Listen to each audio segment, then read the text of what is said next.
बिस्मिल्लाहिर्रहमानिर्रहीम। Welcome back to barrister Kamran Ilyas law chamber. सबसे पहले तो जी मैं आपसे माज़रत ख्वाह हूँ कि इतनी रेगुलरली मैं वीडियोस नहीं पोस्ट कर सका, जिसकी वजह थी कि मैं थोड़ा सा बीमार था।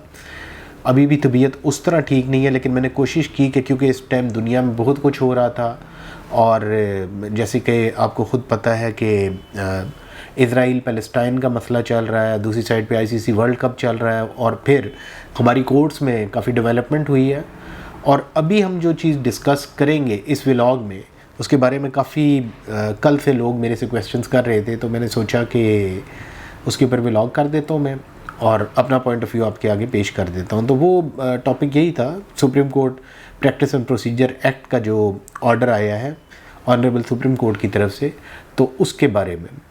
तो वो शुरू करने से पहले मेरी आपसे यही रिक्वेस्ट है कि अगर अभी तक आपने इस चैनल को सब्सक्राइब नहीं किया तो प्लीज़ इसे सब्सक्राइब करें, बेल आइकन को प्रेस कर दें ताकि आइंदा आने वाली वीडियोस आपके पास पहुंच सकें और आप उनके ऊपर अगर अपने कमेंट्स देना चाहें तो कमेंट दे सकते हैं, कोई चीज़ सजेस्ट करना चाहें तो सजेस्ट कर सकते हैं ताकि हम मज़ीद बेहतरी कर सकें।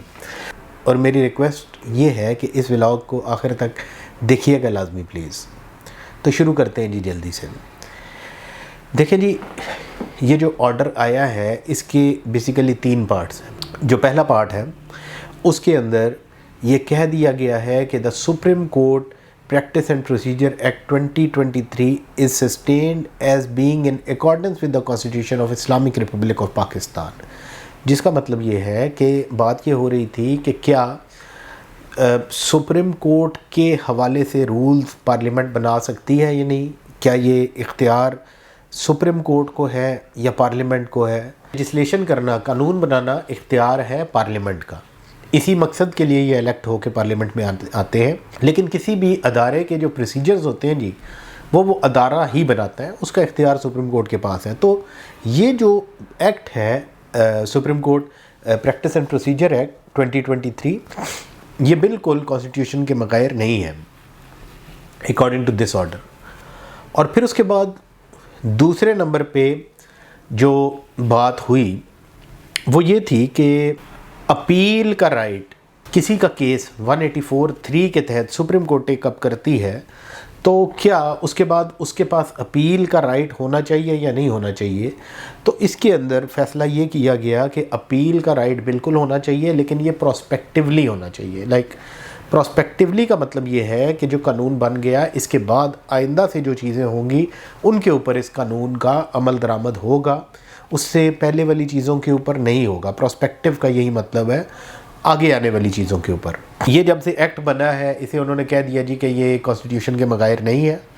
तो इसका मतलब ये है कि अब कोई भी फ़ैसला अगर सुप्रीम कोर्ट में होता है, 184(3) की कोई पटिशन होती है, उसके ऊपर सुप्रीम कोर्ट कोई फ़ैसला देती है तो उसके ऊपर अपील का इख्तियार भी मौजूद है। देखिए, रिव्यू का इख्तियार तो डेफिनेटली सुप्रीम कोर्ट के पास पहले भी था ना, लेकिन रिव्यू का स्कोप क्या होता है, बहुत कम होता है। और रिव्यू के अंदर बात ये हो जाती है कि वही वकला होते हैं, उसके बाद वही जजेस होते हैं जिनके आगे आप रिव्यू लेके जाते हैं। लेकिन अब इसके अंदर ये बात हो गई, आप अपील के लिए अपने काउंसिल को भी चेंज कर सकते हैं।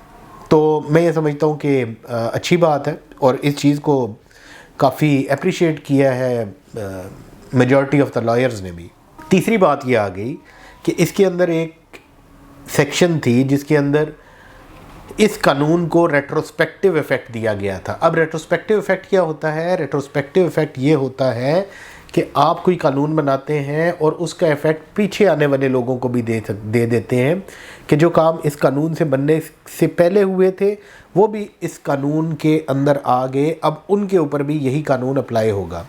देखें, ये कोई नई बात नहीं है, इस तरह की चीज़ें होती हैं। जिस तरह के नेशनल अकाउंटेबिलिटी ऑर्डिनेंस है 1999, लेकिन उसे रेट्रोस्पेक्टिव इफ़ेक्ट कहाँ से दिया? 1985 से, कि 1985 से ऑनवर्ड जो भी करप्शन के केसेस होंगे उन्हें टेकअप करेगी नैब। अब इसके अंदर इन्होंने सुप्रीम कोर्ट ने रेट्रोस्पेक्टिव इफ़ेक्ट को इस केस के अंदर, इस कानून में supreme court procedure and practice act 2023 के हवाले से उसे ultra vires to the constitution करार दे दिया। तो अभी तक सूरत हाल ये है कि अब जो भी अमल, इसके बाद या जो भी पिटीशन इस कानून बनने के बाद सुप्रीम कोर्ट के अंदर 184(3) की आती है, तो उसमें क्या होगा कि उसके अंदर अपील का राइट आपको मिल गया, और अगर उससे पहले वाले मामलात हैं तो उनके अंदर आपको अपील का राइट नहीं है, उसे अल्ट्रा वायरीज ऑफ द कॉन्स्टिट्यूशन करार दे दिया गया है। अब मेरा अपना ओपिनियन इसके बारे में क्या है, अगर कोई बेनिफिट एक सेगमेंट ऑफ सोसाइटी को दिया जाए तो वो बेनिफिट बाकियों को भी एक्सटेंड किया जा सकता है।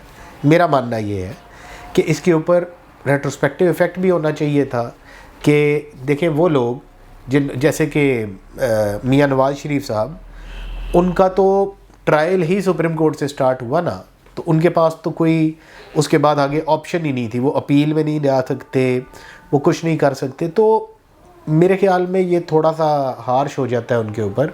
अब अगर इनका केस हम कंपेयर करते हैं चेयरमैन तहरीक इंसाफ इमरान खान साहब के साथ, तो देखिए इमरान खान साहब को सज़ा हुई है कोर्ट ऑफ सेशन से, उनके पास तो अपील के काफ़ी अभी मौके मौजूद हैं, वो तो अपील कर सकते हैं। उनका केस तो सुप्रीम कोर्ट में जाके आगे, उसके बाद रिव्यू भी, और अभी अगर आप देखें तो अपील भी आ गई है। तो इसलिए अगर रेट्रोस्पेक्टिव इफ़ेक्ट वाली बात को भी इसके अंदर मान लिया जाता तो इसका फ़ायदा हो जाता। सिर्फ ये मियां नवाज़ शरीफ साहब की बात नहीं है, बहुत से लोगों को फ़ायदा हो जाता है जो लोग अपील के राइट से महरूम हो गए हुए हैं।